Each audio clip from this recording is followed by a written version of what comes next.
যারা শহীদ হয়েছিলেন তাদের স্মরণে আজকের এই স্মরণ সভা। জুলাই ও আগস্টে ছাত্র জনতার গণ অভ্যুত্থানে আহত ও নিহত শহীদদের স্মরণে রাজবাড়ীতে স্মরণ সভা অনুষ্ঠিত হয়েছে। মঙ্গলবার দুপুরে জেলা প্রশাসনের আয়োজনে জেলা প্রশাসনের সম্মেলন কক্ষে এই স্মরণ সভা অনুষ্ঠিত হয়। সভার শুরুতে জুলাই ও আগস্টের গণ অভ্যুত্থানে নিহত ও আহতদের স্মরণে 1 মিনিট নীরবতা পালন করা হয়। এ সময় স্মৃতিচারণ করতে গিয়ে আবেগ আপ্লুত হয়ে পড়েন নিহত পরিবার সদস্য ও আহতরা এবং ঘটনার হুকুমদাতা সহ জড়িতদের গ্রেপ্তার করে দৃষ্টান্তমূলক শাস্তির দাবি জানান ক্ষতিগ্রস্ত পরিবার। পাশাপাশি নিহত পরিবারের সদস্য ও আহতদের স্থায়ী বন্দোবস্তের দাবি জানানো হয়। একেবারে জোরালো দাবি যে যারা নিহত হয়েছেন তাদের পরিবারকে একটা স্থায়ীভাবে একটা অর্থনৈতিক কর্মসংস্থানের সুযোগ করে দেওয়া হয়। ইভেন যারা আমরা আহত আছি, আহতদেরকে চিকিৎসার যে ব্যাপারটা, আসলে আমার মনে হয়েছে যে চিকিৎসার ক্ষেত্রে ধীর গতি পরিলক্ষিত হচ্ছে। আমরা এই আন্দোলনগুলো করেছি, আমাদের কাছে অনেকে ফোন দিচ্ছে, অনেক তথ্য দিচ্ছে, বিভিন্নভাবে আমাদেরকে নক করতেছে, কিন্তু আমার মনে হচ্ছে এই আহতদের সুচিকিৎসার ব্যাপারে উদ্যোগটা খুবই ল্যাক।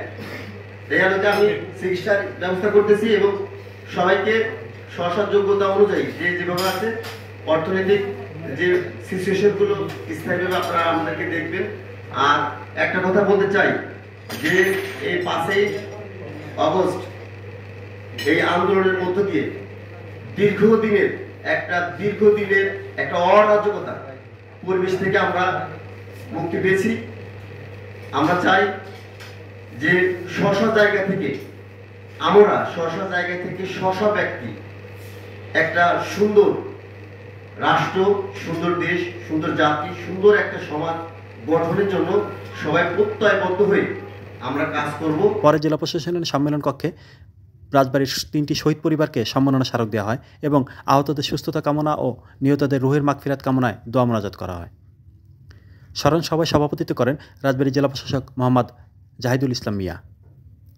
এছাড়া স্মরণ সভায় Rajbari police super Mosammat Shamima Parvin, civil surgeon doctor Mohammad Ibrahim Titon, অতিরিক্ত জেলা প্রশাসক সার্বিক সিদ্ধার্থ ভৌমিক, অতিরিক্ত পুলিশ সুপার শরীফাল রাজীব, জেলা সমাজসেবা কার্যালয়ের উপপরিচালক রুবায়েত মোহাম্মদ ফেরদৌস সহ রাজবাড়ী 5 উপজেলায় নির্বাহী কর্মকর্তা, ছাত্র আন্দোলনের সমন্বয়ক, ছাত্র জনতার গণ অভ্যুত্থানে নিহত রাজবাড়ীর শহীদ সাগর, আব্দুল গনি ও কোরবানের পরিবার এবং বিভিন্ন শ্রেণী পেশার 58 জন আহত ও তাদের পরিবারের সদস্যরা উপস্থিত ছিলেন। উল্লেখ্য, 19 জুলাই ঢাকা মিরপুর 10 গোলচত্বরে গুলিবিদ্ধ হয়ে নিহত হন মিরপুর সরকারি বাংলা কলেজের রাষ্ট্রবিজ্ঞান বিভাগের অনার্স 2য় বর্ষের ছাত্র সাগর হোসেন। সে রাজবাড়ী বালিয়াকান্দির নারোয়া বিলটাকাপুরা গ্রামের কৃষক তোফাজ্জল হোসেনের ছেলে। একই দিন গুলশান শাহজাদপুর বাসতলা এলাকায় গুলিবিদ্ধ হয়ে নিহত হন আব্দুল গনি শেখ। সে রাজবাড়ী সদর উপজেলার খানখানাপুরের আব্দুল মজিদ শেখের ছেলে এবং সে ঢাকার একটি হোটেলে চাকরি করতেন। 20 জুলাই সাভারের দুর্বৃত্তদের গুলিতে নিহত হন মুরগি ব্যবসায়ী কোরবান শেখ। শেখ রাজবাড়ী কালোখালী রতনদিয়া গ্রামের মেহের শেখের ছেলে। রাজবাড়ী পুলিশ সুপার বলেন, আসলে এগুলো ভাষায় তাদেরকে আমরা সমবেদনা জানাতে পারবো না। আমাদের ভাষা হারিয়ে গিয়েছে। আমাদের যে সকল নীতিভ্রষ্ট এবং অতি উৎসাহী পুলিশ সদস্যের ভুল দিক নির্দেশনায় যারা এই কার্যক্রম পরিচালনা করেছিল, আমি সত্যি এই ঘটনার জন্য অত্যন্ত দুঃখিত এবং আপনাদের প্রতি সহমর্মিতা প্রকাশ করছি। ভবিষ্যতে যেন এই ধরনের কোনো কার্যক্রম পুলিশের দ্বারা আর পরিচালিত না হয়। যাদের এই আত্মত্যাগের বিনিময়ে আমরা নতুন করে স্বাধীনতার স্বাদ পেয়েছি, তাদের এই রক্তের ঋণ আমরা আসলে কখনোই পরিশোধ করতে পারবো না। এই আত্মত্যাগের প্রতি সম্মান রেখে শান্তিপ্রিয় দেশের জনগণ হিসেবে একটি সুশৃঙ্খল সমাজ এবং একটি কল্যাণকর রাষ্ট্র নির্মাণে আমরা সকলেই এগিয়ে আসি। যারা সন্তান হারিয়েছেন তাদের এই ব্যথা কষ্ট যে কি পরিমাণ, সেটা আমি আগেও বলেছি যে এটা আমাদের আসলে লাঘব করার ক্ষমতা কারোই নেই। আমরা যতই আপনাদেরকে সান্ত্বনা দিই, এটা একান্তই আপনাদের নিজের। আপনারা প্রতি মুহূর্তে তাদের অভাব, তাদের অনুভূতি ফিল করছেন। তবে আমরা আপনাদেরকে কথা দিতে পারি আমরা সব সময় আপনাদের পাশে আছি, আপনাদের পাশে থাকতে চাই। আপনাদের এই দুর্দিনের দিনগুলোতে, আপনাদের এই ব্যথিত সময়ের দিনগুলোতে আপনাদের সহযাত্রী হতে চাই। রাজবাড়ী জেলা প্রশাসক বলেন, আমরা বৈষম্যহীন সমাজ সবাই চাই,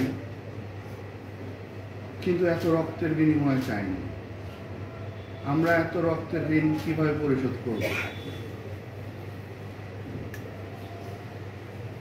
আমরা যারা বিবেকবান মানুষ আছে, আমরা জানি অনেক রক্ত ঝরেছে, শরীরের রক্ত ঝরেছে, এবং এটিও আমরা আপনাদেরকে ফিল করতে হবে, বিবেকবান মানুষের হৃদয়ের রক্ত ঝরেছে, আমাদের কিন্তু হৃদয়ের রক্তও ঝরেছে। তো যাই হোক, এত রক্তের বিনিময়ে অর্জিত হয়েছে, আমরা সেই অর্জনকে কৃতজ্ঞতা ভরে স্মরণ করছি। আমরা জানি আপনাদের যে অর্জন আমাদের জন্য করে দিয়েছেন, আগামী প্রজন্মের জন্য করে দিয়েছেন, সেই অর্জনের ঋণ আমরা পরিশোধ করতে পারব না। কিন্তু আমরা যে উদ্দেশ্য নিয়ে, যে লক্ষ্য নিয়ে আপনারা এই যুদ্ধে নেমেছিলেন, যেরকম একটি সমাজ প্রতিষ্ঠা করতে চেয়েছিলেন, যেমন সমাজ প্রত্যাশা করেন, যেমন একটা রাষ্ট্র প্রত্যাশা করেন, সেটি আমরা প্রতিষ্ঠা করতে চাই। আমরা যেমন সহায়তা ছিল, আগামীতে আপনাদের কাছ থেকে সেই সহায়তা আমরা প্রত্যাশা করি। আমরা সেই বৈষম্যহীন একটা সমাজ, একটা রাষ্ট্র প্রতিষ্ঠার জন্য আমরা আমাদের 3টি শহীদ পরিবার যারা এসেছে, আমরা একজন কন্যার কথা শুনলাম, তার বাবা, সে বলেছে যে বাবা হারানোর কি ব্যথা সেটা আসলে যার সন্তান গিয়েছে, যার বাবা গিয়েছে, যার স্বামী গিয়েছে, only they can understand the taste of their life now. এটা আমরা ফিল করতে পারবো, আপনারাও ফিল করতে পারবেন না। হয়তো আপনারা বুঝবেন যে হ্যাঁ তাদের কষ্ট হচ্ছে, কিন্তু তারা তাদের পেইনটা কতটুকু সেটা শুধু তারাই বুঝে। আমরা আপনাদের যে দাবিগুলো এসেছে, আমাদের সমন্বয়কদের পক্ষ থেকে যে দাবিগুলো এসেছে, বিশেষ করে স্বাস্থ্যগত যে বিষয়গুলো আছে, যাদের হাত ভেঙে গেছে বা পা ভেঙে গেছে, যাদের পা নাই, আমরা চেষ্টা করব অতি দ্রুত, আপনারা আমাদেরকে তালিকা দিবেন যাদের হাত নাই বা পা নাই, কতজন আছে, আমরা দ্রুত, যত দ্রুত সময়ের মধ্যে সেটিকে আমরা অ্যাড্রেস করব এবং সেটিকে আমরা সমাধান করার চেষ্টা করব। আর একটি বিষয় এসেছে যে পার্মানেন্টলি, আপনারা জানেন যে ইতিমধ্যেই সরকার অনেক সহায়তা হাত বাড়িয়েছে, কিছুটা সহায়তা করেছে। আমরা জানি যে তাদের পার্মানেন্ট একটা সমাধান প্রয়োজন, আমরা সেটা ফিল করি। আমরা চেষ্টা করব, আমার ধারণা যে আমরা সেটাও সমাধান হবে। আপনাদের একটি চূড়ান্ত তালিকা হবে, চূড়ান্ত তালিকা হওয়ার পরে সরকারের আরও কিছু পলিসি নেওয়া হবে।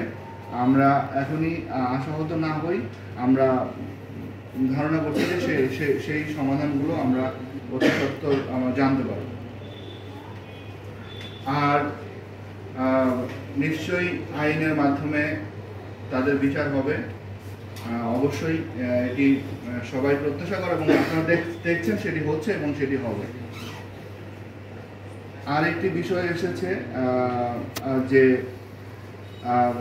যারা আর্থিকভাবে যাদের অসচ্ছল আছে, আমরা তাদের বিষয়টি আলাদাভাবে দেখব, যে বেশি আর্থিকভাবে যারা অসচ্ছল আছে সেটির তালিকা আমরা দেখব।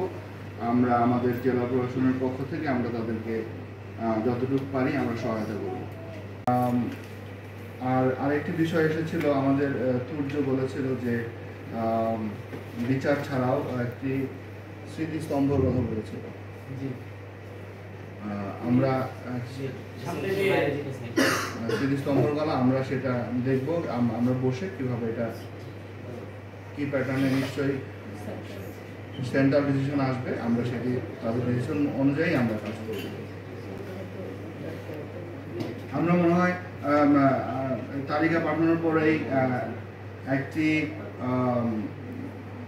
মাস্টার প্ল্যান তারা দিবে কিভাবে আগামী দিনে এই যারা আহত হয়েছে এবং যারা শহীদ হয়েছেন তাদেরকে নিয়ে আমাদের কী পরিকল্পনা, সেটি একটা মাস্টার প্ল্যান আমরা পাবো আমাদের টোটাল পিকচারটা যখন তাদের সামনে দাঁড়াবে, অথবা আমাদের কাছ থেকে তারা সুপারিশ নিতে পারে। আমরা সেটিও চিন্তা ভাবনা করছি।